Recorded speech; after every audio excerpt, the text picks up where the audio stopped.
The country continues to mourn the death of our longest living president, Jimmy Carter. Thank you for joining us. I'm Heather Crawford. And I'm Jeannie Blaylock. He died last night in his home in Plains, Georgia. He was 100 years old. And today, flags all across the country are at half-staff. This is a live look right now at the White House, where Carter called home while he served as the 39th president.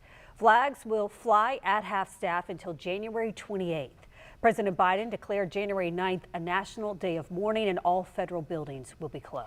And we're learning more about his state funeral tonight on Friday, January 4th. The motorcade with Carter's remains will leave the medical center in Americus, Georgia, and travel through Plains, Georgia, before making its final journey to the state capitol.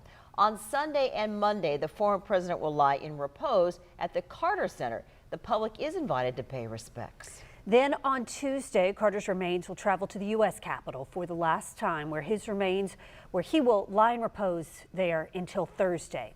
And then on Thursday, Carter's remains will return to Moore, Georgia, where a motorcade will take him to his final resting place in Plains. And tonight we're taking a look at how he impacted people from across the country to right here on our First Coast. Our Riley Phillips joins us now after talking with a local historian about a pretty unique connection to Carter. Riley?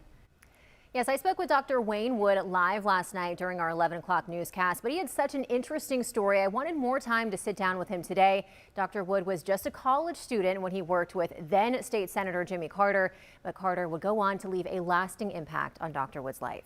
I love this picture. I was sitting on the second row, and he was standing there talking. The year was 1966. Jacksonville historian Dr. Wayne Wood was a student at Emory University at the time, working for WSB-TV in Atlanta as a studio manager. I took care of visitors and guests when they came to the studio, and I cued the weathermen. But one day, he was given a task he would never forget. His name was Jimmy Carter. He was a state senator, not widely known, and the station wanted to teach him how to be very good on camera. Dr. Wood was asked to help then State Senator Jimmy Carter get rid of some bad habits while speaking. He had this unusual sort of tick where he rolled his eyes when he wanted to make a point, and it did not look good on television.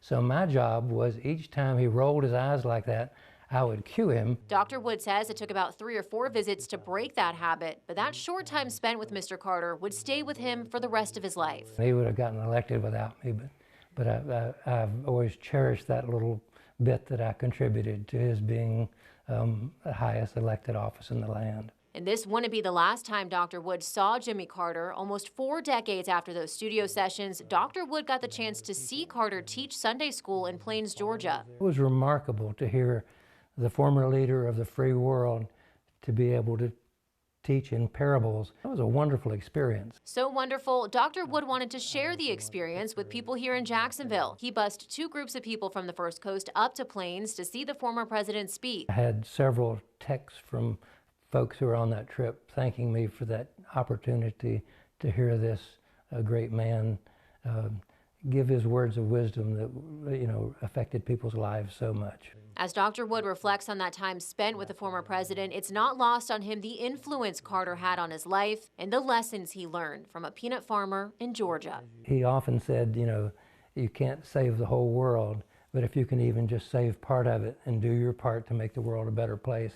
And that inspired me, and my career in Jacksonville has been very much inspired by his leadership. Teach Sunday school was in 2016. He says Carter was still as sharp as ever then, and he will always cherish those trips to Plains. Riley Phillips, First Coast News, on your side.